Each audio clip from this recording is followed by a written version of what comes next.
সুপ্রিয় দর্শক, কেমন আছেন? চলে আসলাম এই মাত্র পাওয়া আগামীকাল খুবই গুরুত্বপূর্ণ ঘূর্ণিঝড়, ঝড় বৃষ্টি, শিলাবৃষ্টি, কালবৈশাখী ঝড় এবং আবহাওয়ার খবর নিয়ে। দর্শক, আজকে ভিডিওতে জানিয়ে দেবো আগামীকাল 24 ঘন্টায় কেমন থাকার সম্ভাবনা রয়েছে বাংলাদেশে 8টি বিভাগের 64 জেলা আবহাওয়া পরিস্থিতি, এবং আরও জানিয়ে দেবো পশ্চিমবঙ্গে কোথাও কোনো বৃষ্টিপাতের সম্ভাবনা আছে কি না।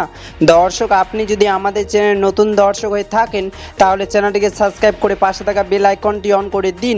তো চলুন এবার জেনে নিয়ে এক নজরে। দর্শক, ইতিমধ্যে গত 24 ঘন্টায় আবহবিদ বাংলাদেশের সর্বনিম্ন তাপমাত্রা রেকর্ড করেছেন ঢাকা বিভাগে 35 থেকে 36 ডিগ্রি সেলসিয়াস, এবং আবহবিদ আরও জানিয়েছেন ইতিমধ্যে খুলনা, যশোর, বগুড়া, টাঙ্গাইল, ঢাকা, গাজীপুর, ফরিদপুর, সিলেট, হবিগঞ্জ, ময়মনসিংহ, চট্টগ্রাম, ফেনী, কক্সবাজার, টেকনাফ জেলায় আকাশ মেঘলা এবং আগামী কয়েকদিন মেঘলা আকাশ থাকার সম্ভাবনা রয়েছে।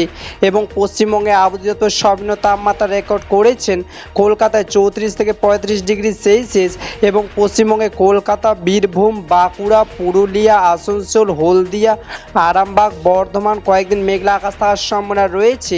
দর্শক, এবার সরাসরি চলে আসলাম মেঘ বৃষ্টির স্যাটেলাইট পূর্বাভাস চিত্রে, এবং এই মুহূর্তে দেখতে পাচ্ছি আজ এবং আগামীকাল 24 ঘন্টায় বাংলাদেশে 8টি বিভাগের 64 জেলা আকাশ মেঘলা থাকার সম্ভাবনা রয়েছে।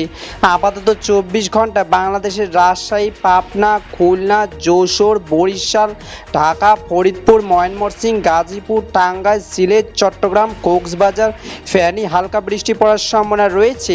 এবং পশ্চিমবঙ্গে মুর্শিদাবাদ, বোলপুর, আসানসোল, খড়গপুর, বাঁকুড়া, কলকাতা, হলদিয়া হালকা বৃষ্টি পড়ার সম্ভাবনা রয়েছে। 25শে মে 2026 সোমবারে আবহাওয়ার খবর। ধন্যবাদ।